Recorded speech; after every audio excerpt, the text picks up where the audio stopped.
दहशतगर्दी का ये वाकया 18 फरवरी 2007 की रात रूनुमा हुआ था। कहानी कुछ यूं थी कि स्वामी असीम आनंद नामी इंतहा पसंद हिंदू रहनुमा का ताल्लुक राष्ट्रीय स्वयं सेवक संघ से था। स्वामी असीम आनंद ने नरेंद्र मोदी के हुक्म पर उसके मुखालिफिन को ठिकाने लगाने का काम करता था। असीम आनंद ने अभिनव भारत नामी एक खुफिया हिंदू दहशतगर्द तंजीम भी बना रखी थी, जिसका काम बम धमाके करवाना और अगवा बराए तावान की कार्रवाइयां करना होता था। उसकी तंजीम दरअसल आरएसएस ही का एक खुफिया हिस्सा थी। इंक्वायरी में मुझे ऐसा पता चला कि 2002-2003 के दरमियान अभिनव भारत नाम का एक संगठन का गठन हुआ। अरे इसमें कौन लोग थे जो आरएसएस के हार्डकोर लोग थे, वो उसमें थे और उन्होंने इसका संगठन किया था। 18 फरवरी 2007 को स्वामी असीम आनंद ने नरेंद्र मोदी के इशारे पर इंडिया पाकिस्तान के माबैन चलने वाली दोस्ती बस को उड़ाने का मंसूबा बनाया ताकि उस वक्त की कांग्रेस हुकूमत पर दबाव बढ़ाकर उसको कमजोर किया जाए।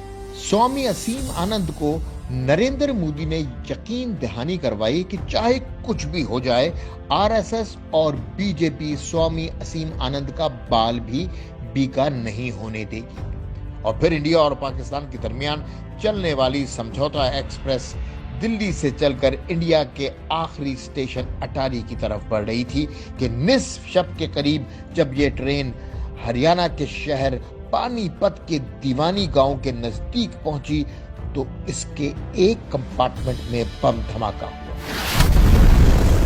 धमाके से 2 बोगियां आग की लपेट में आ गईं। इस वाकये में 68 अफराद हलाक हुए थे, जिनमें अक्सरियत पाकिस्तानी शहरियों की थी। इंसाफ नहीं मिला, हम पाकिस्तान से इसीलिए इल्तिजा करते हैं कि हमें आलिम अदालत तक ले जाया जाए और हमें इंसाफ मिलना चाहिए। हिंदुस्तान की नेशनल इन्वेस्टिगेशन एजेंसी ने इस मुकदमे में स्वामी असीम आनंद समेत बाज इंतहा पसंदों को मोर्दे इल्जाम ठहराया था। Sooner we started gathering evidence, we started talking to the people, we started, I must say, as our perception matured, we could realize that it was a Hindu outfit which carried out the whole thing.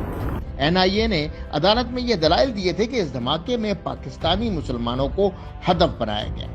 आलमी बिरादरी के सामने, अक़वाम मुत्तहिदा के सामने कि इसको आलमी courts में इस केस को चलाया जाए। इस मुकदमे में मुजमई तौर पर 8 मुल्ज़मान थे, जिनमें से सबसे अहम मुजरिम सुनील जोशी था।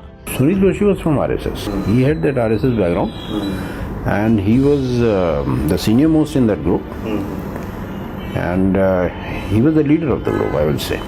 सुनील जोशी वादा माफ गवाह बनना चाहता था और वो नरेंद्र मोदी समेत तमाम भयानक चेहरों को बेनकाब करने का फैसला कर चुका है। लिहाजा नरेंद्र मोदी ने सुनील जोशी के कत्ल का टास्क परग्या ठाकुर को दे दिया और फिर परग्या ठाकुर ने अपने आदमियों से बड़ी सफाई से सुनील जोशी को भी कत्ल करवा दिया। By the time we could start actually looking into that aspect, this guy was murdered. Saffron-clad Sadhvi Pragya Singh Thakur was arrested in October 2008 as one of the main suspects. परग्या Thakur पर सुनील जोशी के कत्ल का मुकदमा तो चला, मगर वो साफ बरी हो गई। याद रहे, इस खिदमत के सिलसिले में नरेंद्र मोदी ने परग्या ठाकुर को भोपाल देने का वादा किया था और खैर से परग्या ठाकुर आजकल हिंदुस्तानी पार्लियामेंट में भोपाल की नुमाइंदगी करती हैं। यहाँ ये बात याद रखने की भी है कि समझौता एक्सप्रेस का मरकजी मुल्जिम स्वामी असीम आनंद समझौता एक्सप्रेस के अलावा मक्का मस्जिद और अजमेर दरगाह समेत बाज़ दीगर दहशतगर्दी की कार्रवाइयों में भी मुलव्विस रहा। I could see that the Makkah Masjid case, the Ajmer Sharif case, Samjhauta blast case, all these cases have the same signature, which means that it has been done by the same gang. लेकिन वो इनमें से कई वाकयात में बरी हो चुका है। आज हिंदुस्तान पर नरेंद्र मोदी की हुकूमत है और समझौता एक्सप्रेस धमाके के तमाम मुजरिम न सिर्फ बरी हो चुके हैं, बल्कि मोदी हुकूमत ने उन सब को किसी न किसी बड़े ओहदे पर तैनात कर रखा।